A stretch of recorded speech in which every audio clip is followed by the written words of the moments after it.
Hi, Professor Foster here. I want to talk about pH, the pH scale, and its importance in the human body. Now, pH refers to the power of hydrogen. We can also think of it as the presence of hydrogen. pH is denoted on a scale of 0 to 14, with 7 being the neutral pH of pure water, and under 7 having an acidic condition, and anything that's over 7 being basic or alkaline. Now, often students think that pH is only something that we do in chemistry, but it's critical in biology for the survival of life. And I think it is important to understand why we are learning about pH. And I want to give 3 examples of how hydrogen ions can affect the physiology in our body. So where we're going to start with is proteins in our body. Now, proteins are made from a string of 10 to thousands of amino acids. Those amino acids will form bonds between each other, and these proteins are made of very complex shapes. Those shapes give the protein its function. Now, different proteins in our body work best under different pH conditions, and if those conditions change, the protein can be destroyed, say if the pH goes too high or too low. When that happens, a hydrogen ion or a proton can insert itself between these particular bonds that are creating the shape. The changing of the original shape of the folded protein is what we call denaturation. And when you change the shape of the protein, it will change the function. Now, sometimes the shape is reversible and we can renature the protein. And here what we can see is a particular shape of protein, and we can see these disulfide bridges that are between the sulfur bonds. And when we lower the pH by increasing the concentration of hydrogen ions, those hydrogen ions will break those disulfide bonds and again change the shape. This is non-functional, but when the pH returns back to normal, we remove the hydrogens and these disulfide bridges can reform. However, if the pH change is great enough, it will irreversibly change the shape of the protein and the protein is useless. And if that happens, basically we cannot survive, and this would be fatal to humans and other life. So, in this case, what we're looking at is a hemoglobin molecule, and a hemoglobin molecule is going to be found by the billions in each individual red blood cell. Hemoglobin works best when it is in a pH of 7.35 to 7.45, which is the normal pH of our blood. And what hemoglobin does is that it will pick up oxygen, carry it to the working cells, drop that off, and then return back to the lungs to pick up more oxygen. A derivation outside of this normal blood pH would render the hemoglobin molecule non-functional because it would denature this protein, therefore making it incapable of carrying the oxygen molecules.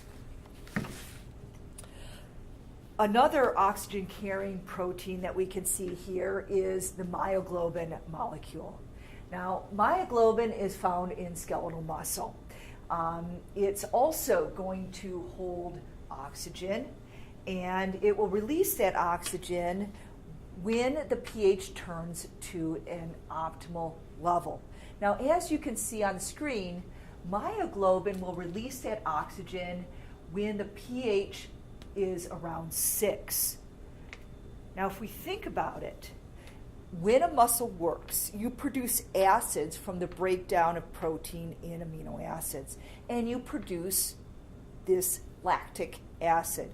These acids increase the hydrogen ion concentration in the muscle, thus lowering the pH, and then the myoglobin molecule will read that the muscle is working hard, and it will release this oxygen so that we can utilize that reserved oxygen in order to make more energy from ATP. A third example of pH in the body is looking at how hydrogen ion concentration can destroy enamel. Enamel, of course, is the hardest substance in the body to protect our teeth. However, when the pH in the mouth drops below this 5.5, the hydrogen ions begin to demineralize the enamel, and we can form cracks or fissures in the tooth that is going to be causing the cavity. So we can see that right here as a tooth would demineralize on the enamel part of the crown. Now, how does the mouth get to a pH of below 5.5? Well, there's a couple ways. One way is from bacteria that feed on the sugar that you eat and produce acids. Another way is from the food or drink you ingest that can be acidic and will wear away at the enamel. And this week during lab, we're going to be looking at an experiment to understand this concept in more detail. Now, let's get to the heart of what pH really is. pH is telling us what the concentration of hydrogen ions are in a solution. The scale is exponential. The mathematical equation looks like this.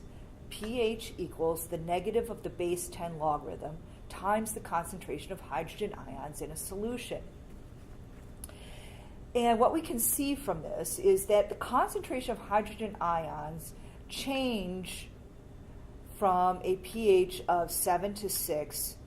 The number of hydrogen ions increase by a concentration of 10 times. So if you have a pH that's going to change from 6 to 4, say, the concentration doesn't change by 2, but by 100. So there are 100 times more hydrogen ions in a concentration of a pH of 4 than a pH of 6. Now I want to go back to water. Water is special. It is neutral, but water can act as an acid or base by releasing and accepting hydrogen ions. Sometimes a water molecule can dissociate into a hydroxide ion, which is what we see here, and a hydrogen ion. And this happens due to random changes in the electrical fields around a water molecule that can cause that water molecule to break apart. That hydrogen ion that breaks off from the original water molecule can attach itself to another that is going to form a hydronium ion. So in this equation, we can see these two water molecules. One split into hydroxide and released a hydrogen ion, and the other accepted the hydrogen ion. Now, this dissociation is reversible. It happens all the time in our body. In fact,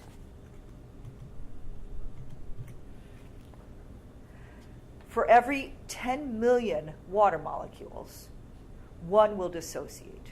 And we have equal numbers of hydroxide and hydronium. Now, most of the time people just say hydrogen ions and not hydronium. And because we have equal numbers of hydroxide and hydrogen ion, that is why water is neutral. Okay, here we see a molecule of hydrochloric acid. Now, hydrochloric acid is a very strong acid, and it is strong because it is going to have a large concentration of hydrogen ions that readily dissociate from the chloride ion. And this is what is going to make the solution very acidic. So when we add hydrochloric acid to a solution of water, this is what will immediately happen. And on the pH scale, hydrochloric acid is going to be somewhere between 1 and 2, meaning for every 10 molecules, 1 dissociates. And we recall that for water, every 10 million molecules of water, 1 will dissociate. On the alkaline side, or the basic side, we have a strong base called sodium hydroxide.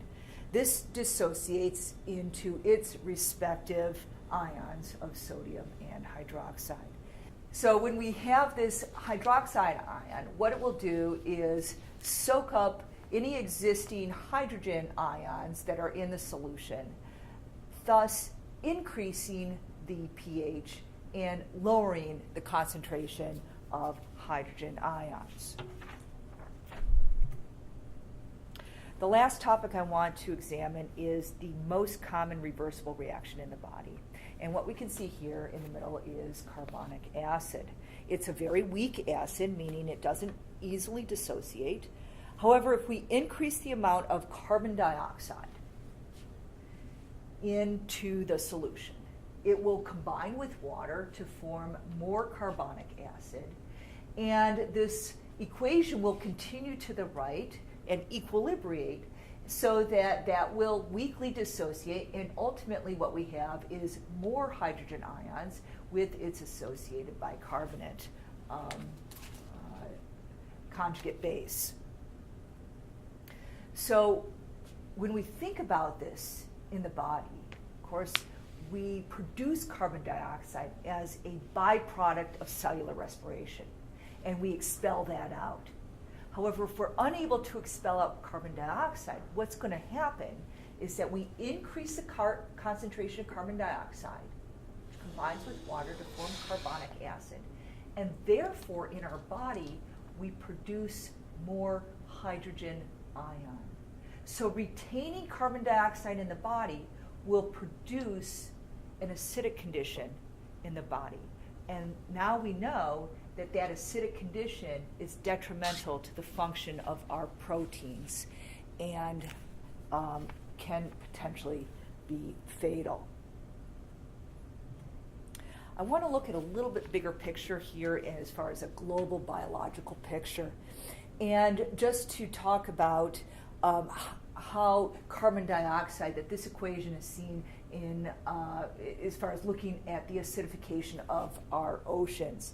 So as we add more carbon dioxide into the environment, that will move into the oceans combined with water, and what we ultimately have is the production of more hydrogen ions.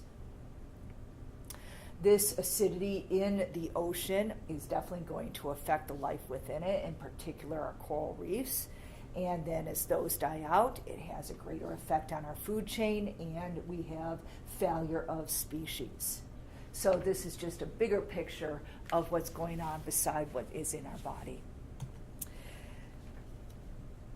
That concludes the multiple perspectives of why pH matters to our study of human life and how we can begin to apply this in future experiments.